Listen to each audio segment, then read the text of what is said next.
Chapter 10, Knife's Edge. At least he had tried, Carteron told himself.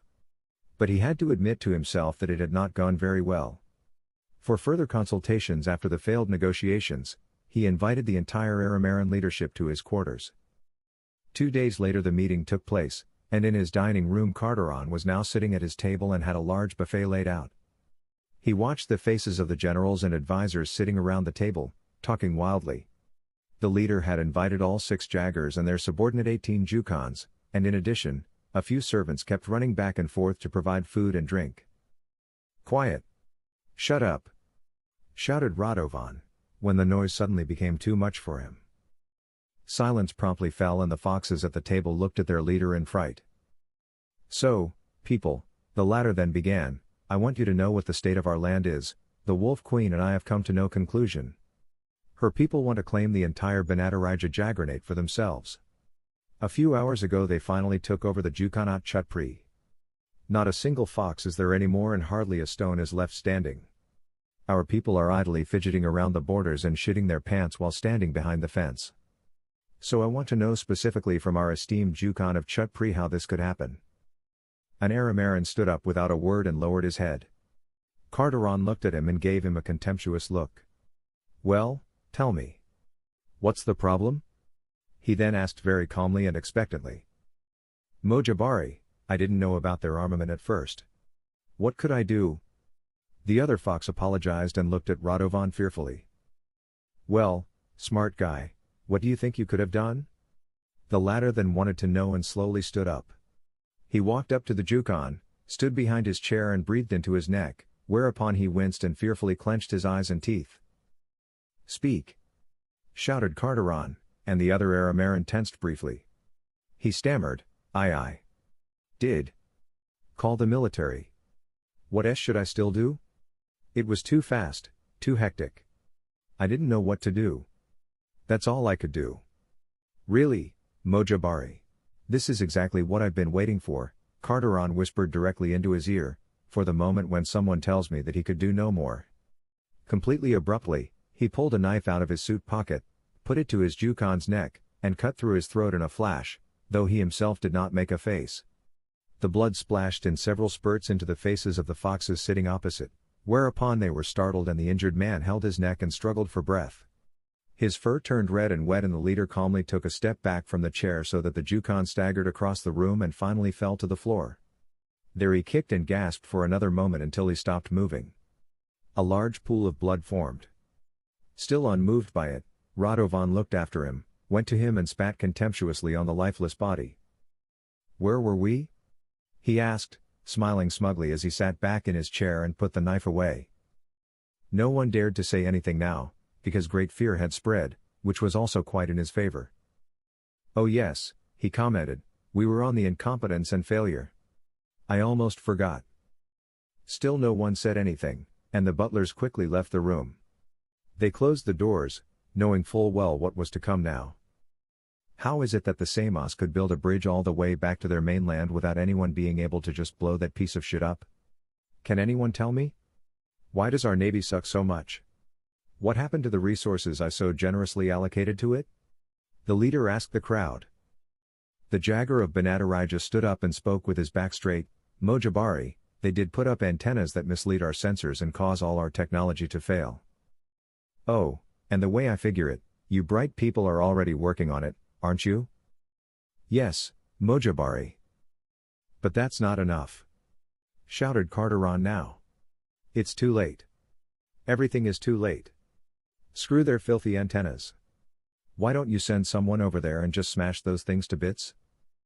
Another fox rose additionally and explained, "The transmitting stations are somewhere in Chutpri. We don't know the locations and the whole east is just a black spot for us now, Mojabari. We have lost contact with all the informants across the Great Sea and also with the places in the Jukonat." "Yes, I know. You are all idiots. All of you sitting here. I'd love to rip the rod out of each and every one of you." The situation was deadlocked. The wolves' signals were masked and their origins could not be traced. There was no more radio contact with the Navy, nor with spy posts in Samoyedja. An inconceivable rage boiled in the ruler and he would have liked to turn everything around him to ashes. But then he looked quite relaxed, leaned back, and clasped his hands behind his head. I might even do it, he spoke, laughing out loud, while I'm alive. His diabolical laughter was played. But it rang throughout the building and sounded so terrifying that it made one's blood run cold. Then he became very serious again, leaned forward and asked, have you made any progress with the triangulation, the determination of the mass locations, at least? At least that? He looked into faces whose owners were just scratching their heads, thinking and unable to say anything about it. Therefore, he became even angrier, stood up and threw his chair over the long table across the room so that it hit the floor loudly and broke.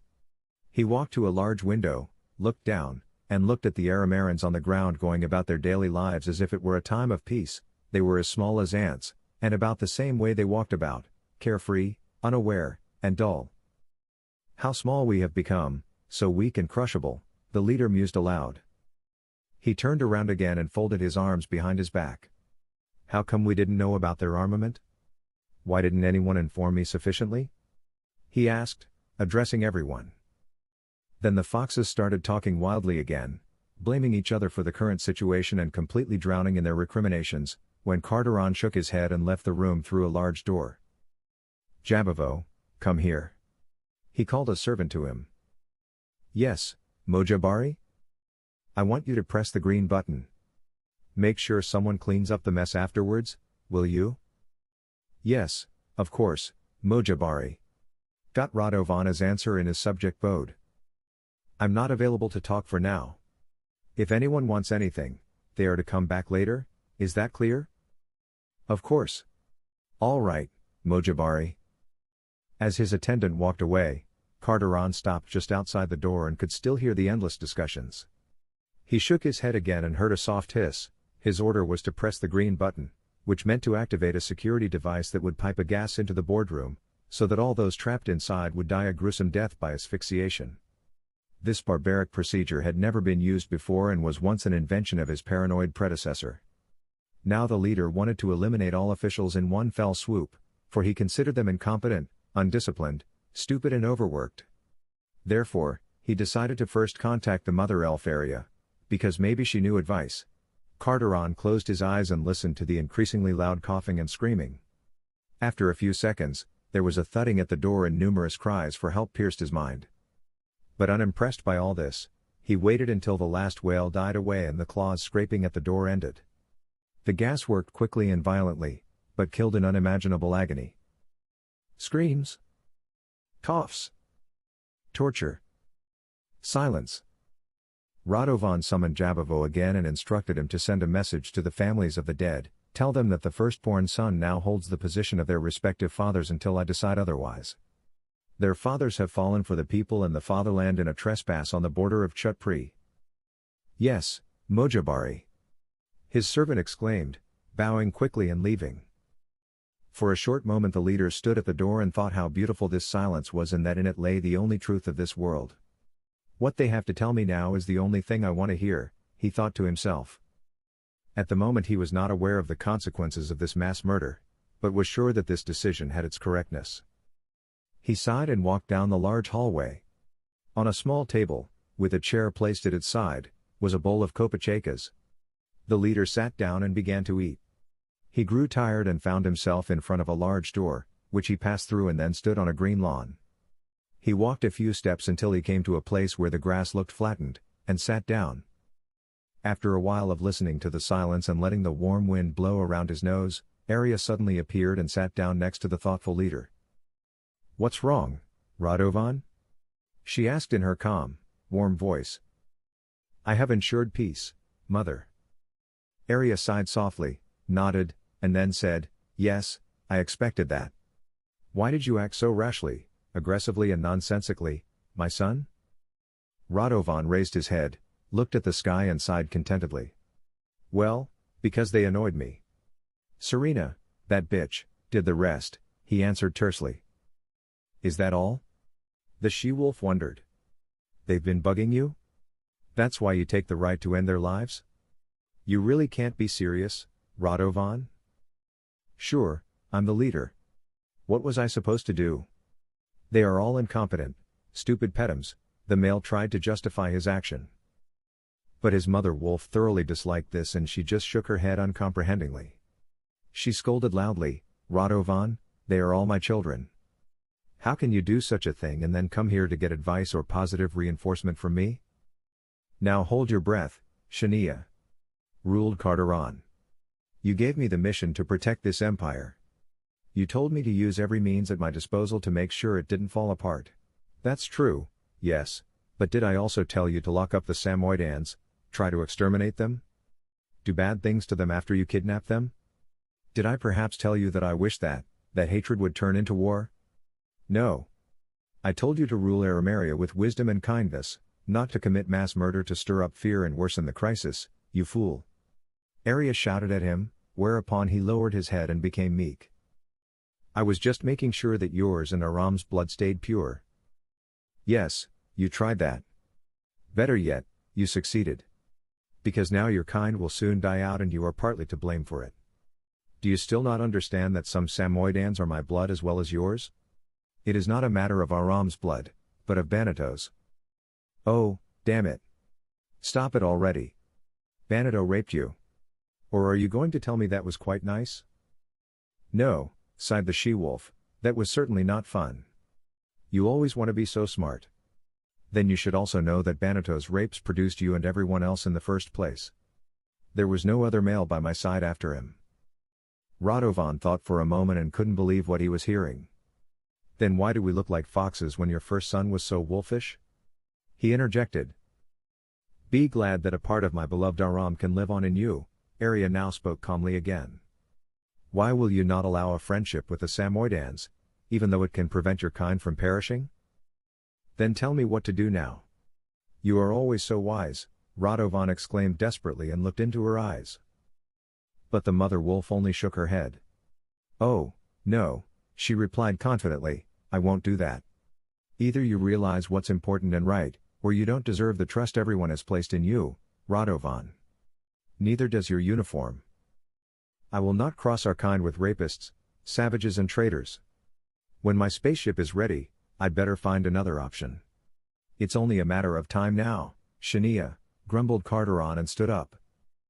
He was about to leave again when the she-wolf asked, You've got the spaceship then, but what if there are no other anthros up there like you? We'll find some, you bet we will, the male ruled. Radovan. The she-wolf called after him, whereupon he stopped, but did not turn around. What? He growled aggressively. Ephraim warned me and Aram about humans 2,000 years ago, they would find this planet one day and want to conquer it, he said. So what? The guide asked, now turning back around. Where do you think the Samoyedans got all their weapons and how they can be so effective? Arya gave the fox a thought. The latter approached her again and asked, completely aghast, what do you mean? The she-wolf looked at him sadly, for now she had to tell him the truth about why peace with the enemy that wasn't one was so important. Besides the fact that renegade foxes supply them, they receive supplies from Gajan satellites. By using Arameran technology, the Samoyedans have managed to make contact with the Gajans. They have been here a long time, the humans. Not on this planet, but in the minds of its inhabitants. No, Carteron cringed, you're lying. Serena would surely have let it slip. Why would she tell you that? Why do you think she's so confident of victory? Do you think she has so many resources? Did you think you were only supposed to protect Arameria from physical presence of the Gajans? No, my son. People have found access by other means, and they are helping the Samoyedans win this war. Excuse me? I'm going to make those sons of bitches. Radovan, do you still not understand the meaning in everything? Arya interrupted his cursing. You're not helping the Samoyedans altruistically, after all. The leader thought for a moment and then suddenly understood what Arya wanted to tell him, they want to eliminate our race with the help of the Samos. And then, when there is only one species, they start an invasion. Oh, damn. It made sense to the fox what the goddess wanted to tell him. That's how it is. People are very greedy, she then nodded. They are very resourceful and cunning when they thirst for resources and power. And when no one can protect this planet anymore, they spread out.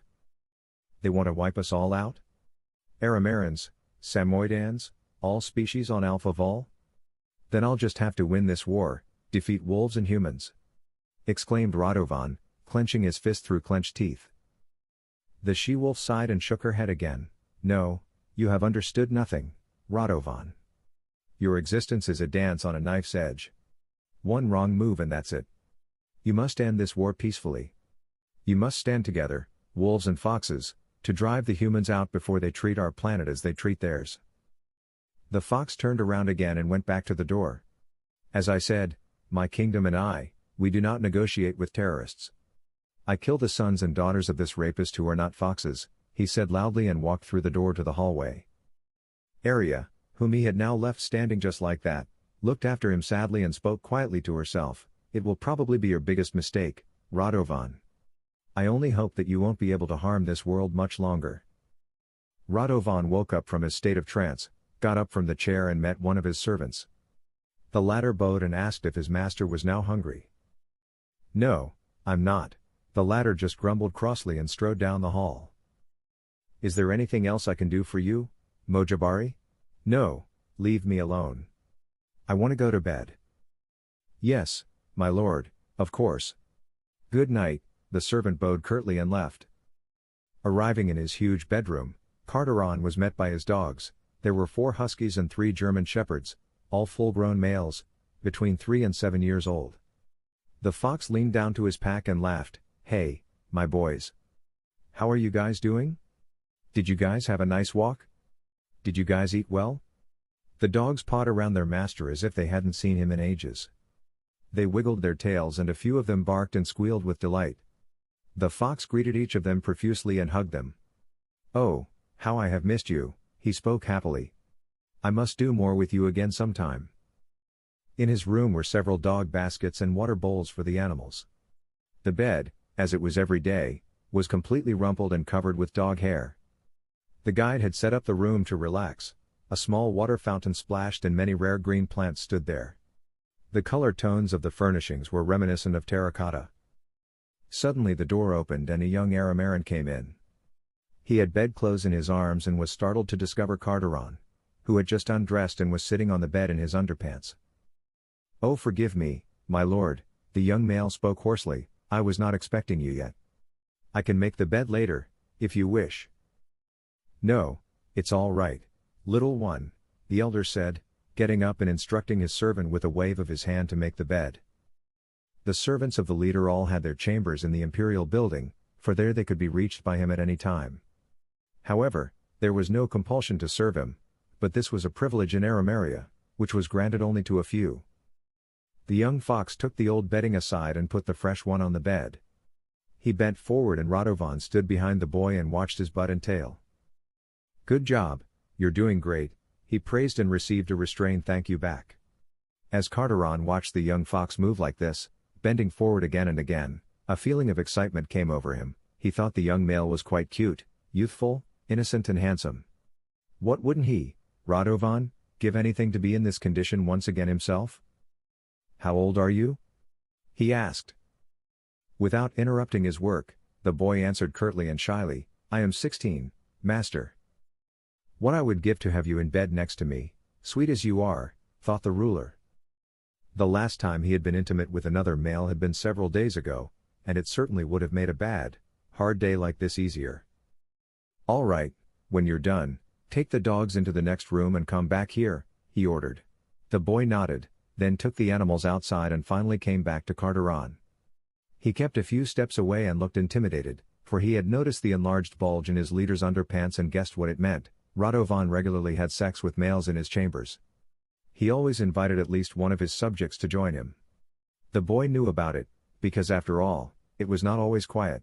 In Arameria, there were moral age limits for sexual contact, but there were no legal norms, since pedophilia was not a social issue. Only those who forced someone to have intercourse were punished. However, since this could not always be clearly proven, the judiciary often had to rely on a certain instinct that morality gave one on its own. Not infrequently, judgments were made that were later very controversial. In such a case, the final decision was made by the highest Jagger of Arameria, the leader. You haven't smoothed out that one corner of the bed there, Radovan noted, grinning smugly. Although the boy was sure that he had done everything right before, he had to follow the order willy-nilly. After all, he could not claim that Carteron had prepared the bedspread like that afterwards and on purpose, while he let the dogs out. So he bent over the bed and adjusted the blanket, when he suddenly felt Radovan's hand on his back and was startled.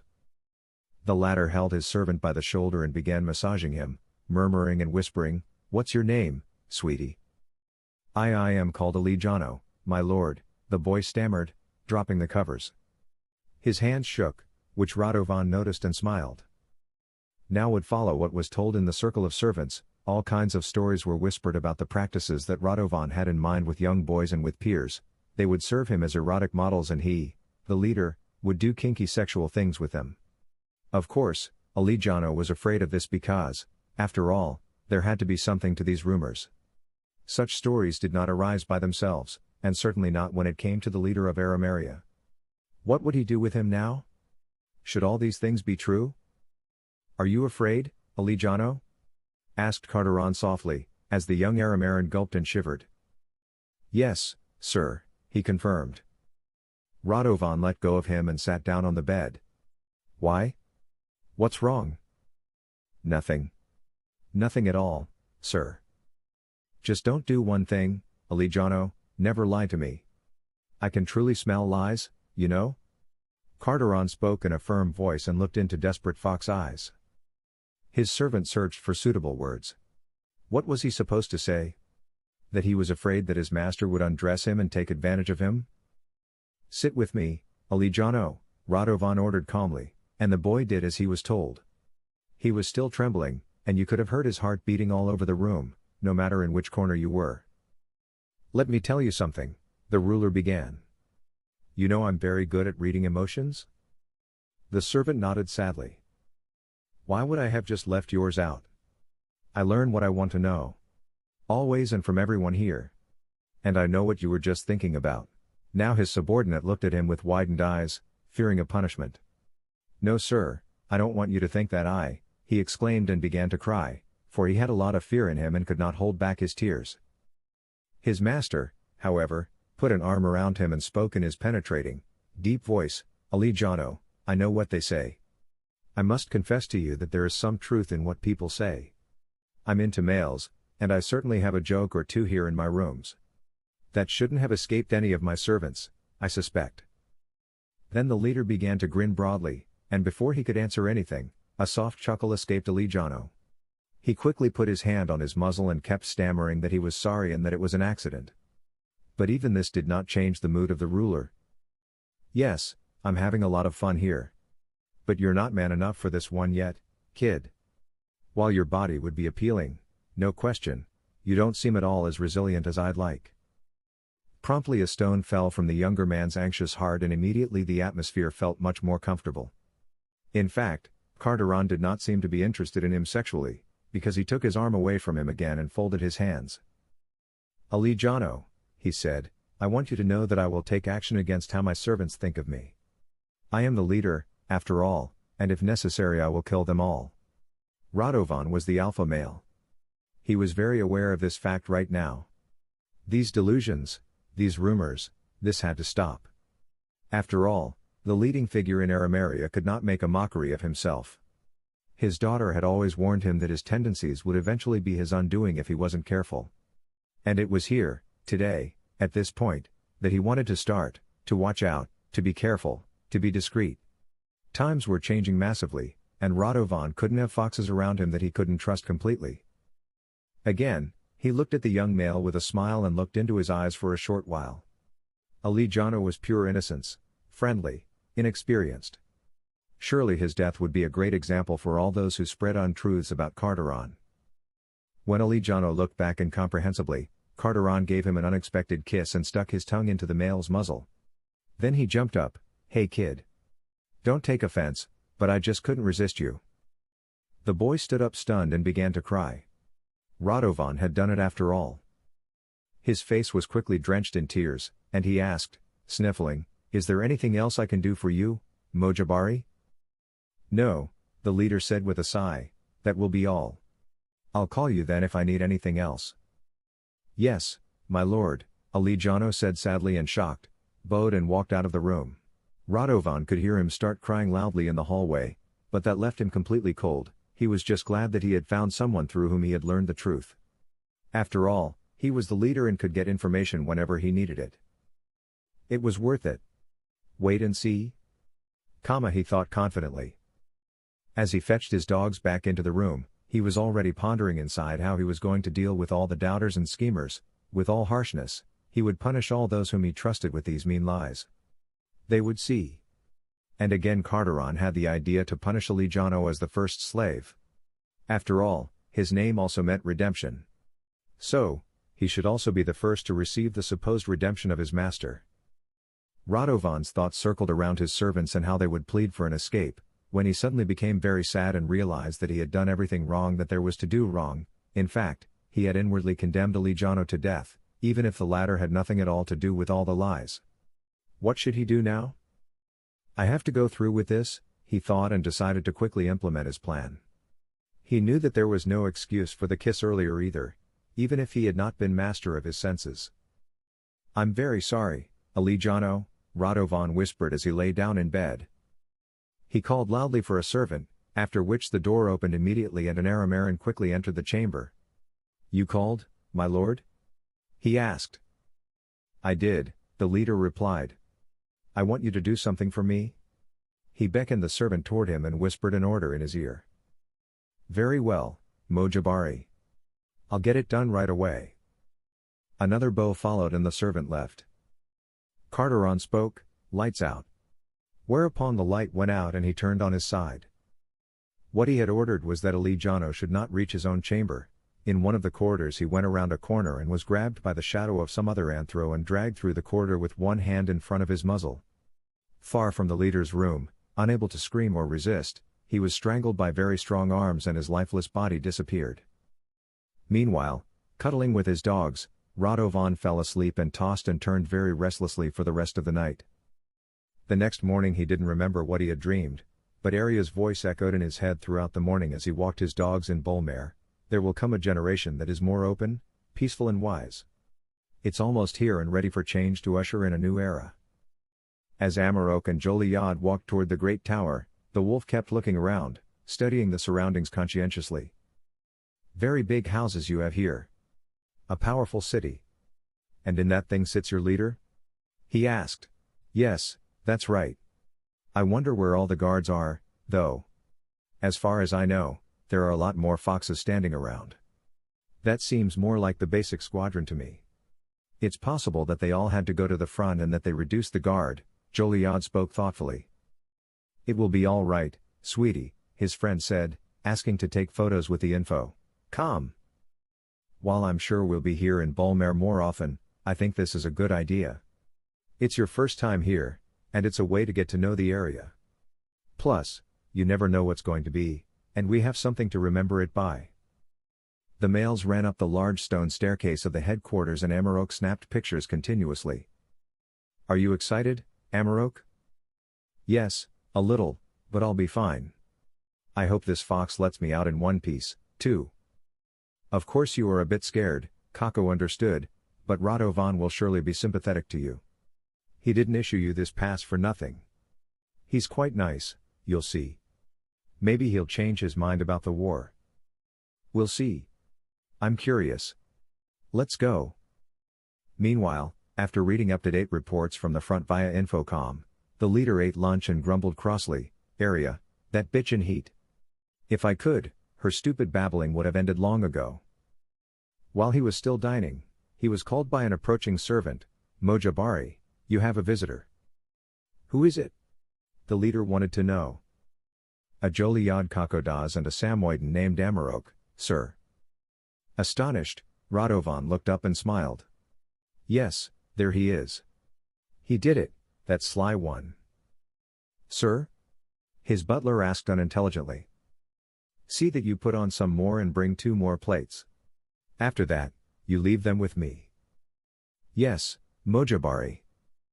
The table was soon set for 3 and Carteron was glad not to have eaten too much yet. He was curious to know how his young friend had fared and who this Amarok would be. Perhaps he had information the leader could elicit from him by reading his emotions. When the big door opened, He approached his guests with a smile and called out, "Joliad. My friend. How are you?" "Hello Radovan," shouted Joliad and threw himself into the arms of the ruler. They hugged each other tightly and profusely, and when they let go of each other again, Carteron turned to the wolf and said, "And you must be Amarok." "That's me, yes," the latter only replied coldly, not smiling. "It's good to have you here. You must tell me how the journey through Chutpri was. Please sit down and eat." "There is plenty of everything," Radovan continued to rejoice, pointing to 2 empty seats. "We walked quite a distance. Since there are no trains anymore, we had to look for a hostel," Joliad explained, and the leader nodded in agreement. "Right now, it's untenable conditions there," he said as the young couple sat down. They tipped Kopek into the glasses. Amarok looked absent-minded, while his friend looked happy and immediately began to eat. He joyfully exclaimed, "Oh yes, I'm so hungry I could eat a pajaka." "I hope you like Kopek," Carteron said, smiling. "It's the stuff that apparently all the young people drink these days. I made sure this batch didn't have that much alcohol in it, though. If you want something else, please say so." The Samoyeden, however, did not touch anything, but only looked unmovingly in Carteron's direction, while the latter had also begun to eat. With a full mouth, Joliad then asked, "Amarok, aren't you hungry?" "No," the wolf growled tersely. The boy swallowed, looked at him questioningly and said, "Why aren't you eating? You have too." But before he could finish, his friend jumped up and slammed the Kopek-filled glass across the table, causing it to fall to the marble floor and shatter into 1,000 glittering shards. "I'm not in the mood for this banter. It's all bullshit. You want me to sit here and pretend nothing happened?" he yelled. Radovan was startled at first, but then looked serious and stylishly wiped his muzzle with a cloth. "Well, young man, if you don't want to eat and drink, you'll certainly want to talk," he spoke and cleared his throat. "Oh yes, we will talk," exclaimed the wolf. Now his lover also stood up and looked uncomprehending. "Amarok. What is this nonsense? I thought you'd be happy to meet Radovan?" he said. "And how I was looking forward to facing this pig who killed hundreds of my countrymen and my entire family. I'm sorry, Joliad, but I can't put up with this hypocritical posturing any longer," growled the wolf. Radovan understood and with a wave of his hand instructed his staff to leave the room, which they all did immediately. "Sit down, Samoyeden. Only then will we talk. And only then, if you don't change your tone again. Is that clear?" He now spoke very crossly. But Amarok thought nothing of it, instead stopping and hissing, "I prefer to stand upright, as befits a Samoyeden." "Of course, if it please your holiness."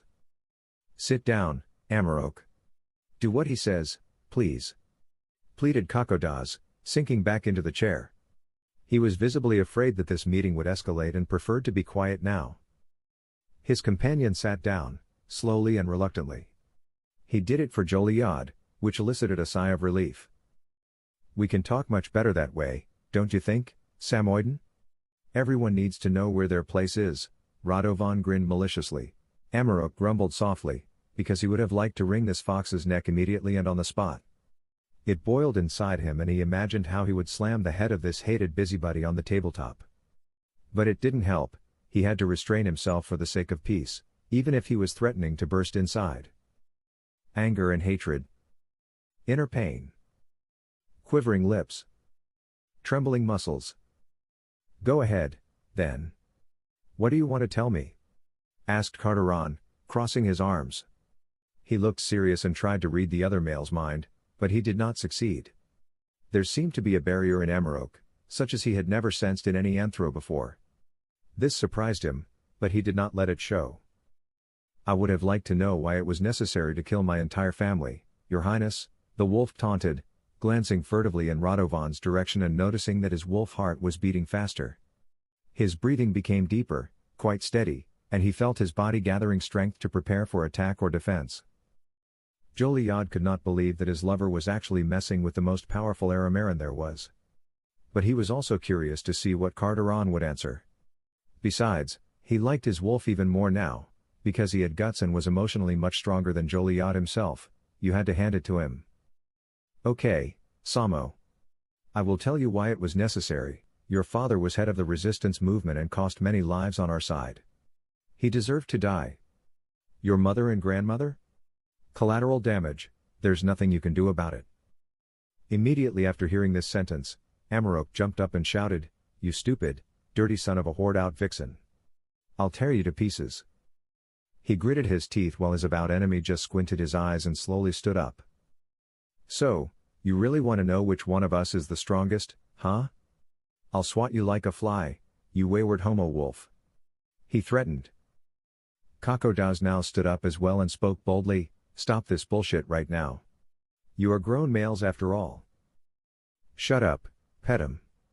Stay out of this, or you'll get your beating after him," the older fox hissed. He and Amarok snarled threats at each other, not taking their eyes off each other. They bared their teeth and everything that reminded us that they were actually humanoid now seemed to have evaporated. They behaved more like real animals with their threatening gestures and the hairs on their necks standing up. "Touch him and it will be the last thing you do, you dirty, perverted butcher." When Amarok uttered this sentence, Radovan got so angry that he jumped on the table from a standing position and kicked the dishes including food towards the couple. Joliad ducked just in time, but his friend got a glass in the face, which shattered into many splinters and gave him a cut on his forehead. The wolf shook himself and could not stop himself now. He also jumped on the table and shouted, "Then come here. I am not afraid of you, for I am the resistance." Both males growled loudly and ran towards each other as Joliad, who had now come out again, shouted, "No. Stop it. Please." But they paid him no attention, because it was too late to change anything. A fight had to begin, because too much had already been said and quarrels had now become inevitable. Carteron punched Amarok in the face with a clenched fist, causing him to slide across the table and the rest of the table setting to fall to the floor. He sighed in pain and before he could get up, the leader of Arameria was already running across the table towards him. Joliad caught sight of his hateful face. He had never seen him like this before and he knew that the fox must be far stronger than Amarok. He would kill Amarok if he, Joliad, did not intervene. "What am I going to do?" he wondered, his heart racing as he saw that Carteron was now kneeling on Amarok's torso, choking him one-handed. "You are the head of the resistance and for that I will kill you," he shouted, punching the wolf again and again with his free fist, causing his lips to bleed. Joliad could not watch any longer, because the opponents would not let go of each other and he would have to choose a side at that moment before it would be too late. He ran to a corner of the room where a large vase stood and took it from its pedestal. The fox thought about it for a moment and dropped it, because the pedestal it had been standing on looked much heavier than it was. With difficulty he dragged the pedestal towards the fighters and his arms trembled. He gathered all his strength and snorted, while the other two were still wrestling on the table and Amarok was lashing out. The Samoyeden gasped for breath, punched and kicked, and tried to grab the neck of the Arameran, but failed. "Well, Samo, how is it? Aren't you going to visit your parents?" asked Radovan strained and doggedly, squeezing as hard as he could. Amarok's resistance weakened and his adversary grinned, "Yeah, let go, wolf. Let it happen? If you only knew how much that turns me on right now, to see such a cute wolf under me like that." In the mind's eye of the Samoyeden, his whole life was running. He saw himself, his parents, scenes from his childhood. He also saw Joliad, their first time, their happiness, their kisses. He gasped loudly and when he was about to lose consciousness, his friend jumped on the table and hit his leader's head with the pedestal with all his might, so that he finally let go of Amarok, screamed loudly and fell crashing from the table to the ground. The wolf coughed wildly and held its throat. He almost died, but Joliad had saved his life with his courageous intervention. "Joliad, you saved my life," he stammered as his partner took him in his arms. "It's all right. Why did you start it?" asked the fox, still upset and close to tears. "It must end, Joliad," Amarok declared wearily. "He is having our people kidnapped and killed. This has got to stop. I have to end this." They got off the table and saw Carteron lying on the floor. He was losing blood, because he had a big head wound. However, it was not clear to the couple whether it could have led to his death or not. The two males stood a few steps away, afraid to touch him. Amarok asked Joliad, "Is he dead?" The fox just looked over anxiously and shook his head. I don't know. I don't know if that would be better now or not. He was shaking all over. What in the world had he done? Before they could check it, Radovan slowly stood up, held his head and staggered. He groaned and turned to his friends, whereupon they were frightened and their hearts pounded. Both of you are going to die. You too, Joliad. He shouted and growled. Then you can suck your gay wolf's cock in heaven with Aria. Amarok, who had regained his breath, ran towards Radovan, the opponents equally yelping and the wolf even making a sound like a bark. Leave him! He shouted at the same time. When the enemies kept hitting each other in a fist fight, Joliad had to intervene again, because, if Radovan should get the opportunity, he would now kill them both and Joliad could in no way allow the leader to harm his boyfriend. The two males stood side by side and tried to hit Radovan and kick him in a wild scuffle. Eventually, Gajaze was able to get into position behind him and clung to his shoulders. He threw himself around his neck, which Carteron found very restrictive. Get off me, Petum! He shouted, staggering, and threw Kako forward over his shoulders. The latter flew across the room against a wall and came to rest in front of it after a loud bang, as Amarok punched the older man in the stomach at the same moment. The dictator slumped with a groan and knelt on the floor. He had trouble catching his breath and bended over for a moment as the wolf stood in front of him, looked down at him and said, "This is for my family and friends." He then struck his enemy under the chin with all his might and clenched fist, after which he flew backwards and landed on his back. The bang made by the clash of his two jaws flashed through the air like lightning, causing Radovan's chaps to split open. He lost two teeth that rolled around on the ground covered in blood. Amarok quickly turned around to check on his boyfriend. He was still lying on the ground against the wall and did not move. Joliad! He shouted and ran to him. But his beloved fox did not move and did not breathe. Amarok took him in his arms and held him tightly. The fox's head fell back limply, for his neck was broken. When the Samo tried to listen to the fox's heart, he no longer heard it beating and now understood, Joliad was dead. No. Please, it can't be. Joliad. Please don't. He shouted, crying loudly. He pressed the lifeless body convulsively to his, sobbing and sniffling. Oh Joliad, please don't. No. The wolf held his boyfriend's head in one hand and gently closed his wide-open eyes with the other. Their blue color now looked cold. They were empty. Lifeless. Dead. Infinitely deep sorrow filled the Samoyeden and it seemed to him as if his soul was torn apart and wrapped in jet-black smoke that suffocated the whole world. His heart was so heavy and his life suddenly so infinitely empty and meaningless. He no longer cared about the situation around him. Now nothing mattered to him. What have I done? He exclaimed. It wasn't your fault, after all. Joliad, my little fox. Please, please don't be dead. He squinted his eyes and tears soaked the fur of his wolf face. They dripped onto his dead friend's muzzle and he wiped them away very tenderly with his thumb. As he did so, he whimpered softly, all you wanted was peace. Why didn't anyone listen to you? Why didn't I listen to you? Forgive me, my darling. You always believed and hoped in the good. And I, an idiot, in my anger, kicked it with my paws. I'm so sorry. Amarok looked at his beloved for another moment and gave him a tender kiss. Then he closed his eyes and spoke softly, now you look like an angel, my little vixen. You have escaped this confused world, and perhaps we shall meet again in a moment, wherever you are now, with Samo and Jaja or Arameria. At first Amarok wanted to wait. Carteron would surely rise again soon and kill him and so he could at least be together with his Joliad again. But he also knew that his friend would then have died in vain, and so a wildfire suddenly began to blaze within him. The wolf took heart, opened his eyes and felt a great strength growing in him. Everything that had caused him pain before, he no longer felt. His blood, which dripped from his lips, was suddenly so hot, as if it threatened to boil.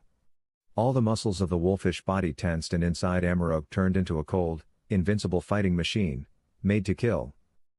He turned his head to Carteron, who had now risen again and was slowly coming toward him. Joliad's lover rose slowly and with that determination and aplomb that had been born into every proud and free Samoyeden. He drew his lips far upward and his fangs had now become metal blades. Thus, in a rage, He ran toward Radovan as he came toward him, bent over and filled with pain, also with immoderate hatred in his eyes. "You will die now, Amarok!" shouted Carteron choppily. The wolf secretly pulled a blade out of his pocket as he ran. It was the hunting knife that Joliad had seen on the shelf with him earlier. No one had taken it from him because, after all, there were not enough guards, as Amarok had discovered. Thus, this weapon was his trump card if all talks had failed, which was now the case. Radovan could not read his mind, which meant that he did not suspect this secret weapon either. The wolf ran fast, very fast, but everything now seemed to him like in slow motion. He could feel the tension of every muscle in his body. Lightning seemed to flash through his entire body as he took a high leap, growled, and extended his fist armed with the blade. Carteron also leapt into the air to reach his enemy, emitting a battle cry. Everything sounded muffled and greatly slowed. A final, long exhalation from the Samoyeden followed, and he snapped his muzzle wide open. At the apex of their leaps, the opponents met each other and Amarok rammed the knife into the left side of the leader's neck. Both shouted out loudly and fell to the ground with a crash. Radovan landed on his back, but the wolf broke his fall and got up on all fours. Turning away from his adversary, he had lowered his head and was hastily gasping for air. What had happened? Had he been hit? Had he met the fox? Carteron held his neck, in which the knife was stuck, and screamed in pain. He struggled with his legs to somehow get a grip and to be able to stand up. In the process, he quickly lost a lot of blood, which splattered a few steps away. The Samoyeden straightened up, turned around and walked slowly and confidently towards him, while the elder sat up, breathing heavily. Spasmodically trying to somehow get to safety from his enemy, he slid around on pools of blood as loud noises drifted down the hallway into the room. Shots from laser weapons and submachine guns rang out alongside numerous screams in Aramerian and Samoyeden languages. The leader turned his head to the door and looked stunned when Amarok stood in front of him and enlightened him. "You don't think I'd be here without backup, do you? I used Joliad's infocom to take pictures and sent them to my people. Too bad you didn't use your resources to guard yourself, silly. You pig. Son of a bitch. You will pay for this," shouted Carteron, contorting his face and trying to put pressure on the bleeding wound on his neck. However, he could not stem the blood loss and his hand turned deep red. He tried again to read the wolf's mind, but again failed. "Why can't I see inside you, damn it?" he asked in wonder. "I don't give a damn about that. This is the end, your end, Radovan. Never again will you kill a wolf or murder an innocent fox like Alijano," ruled Amarok. "What? Where?" The ruler was startled. "I can't read minds, but it's a good thing my people intercepted one of your servants yesterday. You had him killed, and you're about to die yourself. Besides, an infocom like this is a great thing, my people were in the picture the whole time." Now the leader began to laugh. But it was a laugh that meant he was desperate. This wolf was very clever and had actually managed to use his advantage, even if he had to betray his friend himself to do so. He had not told Joliad about his espionage and could thus provide his people with important strategic information. The foxish laughter died away abruptly, as if it had literally stuck in the leader's throat. "How long have you been here?" "I've only been here since today, but my people have been here long before me.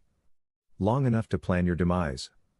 They were just waiting for my pictures that I just took here in Bolmer earlier," he received in response. "You should have put more emphasis on defense and security systems instead of feeling so safe here on your little island. Well, you've won, Samo. Now go and leave us alone. Keep that whole fucking jagranite for all I care," shouted Radovan as Amarok stood in front of him and looked down at him. Suddenly, a loud explosion sounded and the earth shook so strongly that parts of the ceiling threatened to collapse. What's going on here?" the leader asked, frightened, looking around.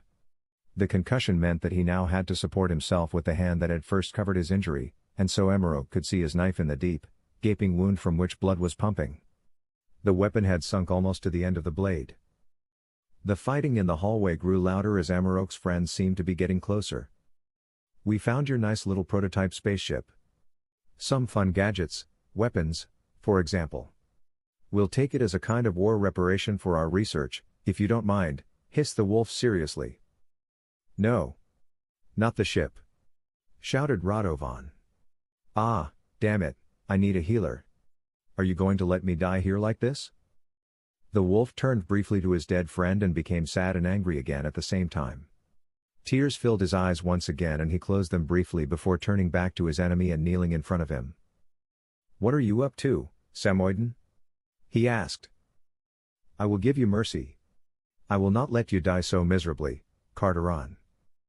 Another heavy explosion caused part of the ceiling of the dining room to collapse, and Gajaze's friend almost lost his footing, but managed to catch himself, quickly pulling the knife out of the Aramerian's neck, which he acknowledged with a loud cry, "Shit! You bastard! Arya, help me!" After that, Radovan very quietly heard the voice of the mother wolf, who said, "No, my son, it's too late." "Yes, call for your mama." The male wolf blasphemed crossly. "You motherfucker! Fucking Samo faggot," the leader then cursed with the last of his strength, panting in pain. "Nice knife, isn't it?" asked Amarok, showing Radovan his weapon. "This was given to me once by an Alsatian.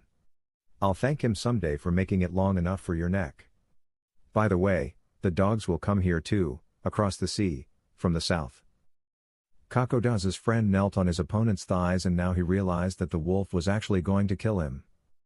He spoke, "I never wanted to kill my friend Joliad, but you and your clan, you bastard. Too bad I can't do experiments with you. I'm sure you'd be wonderful for our research."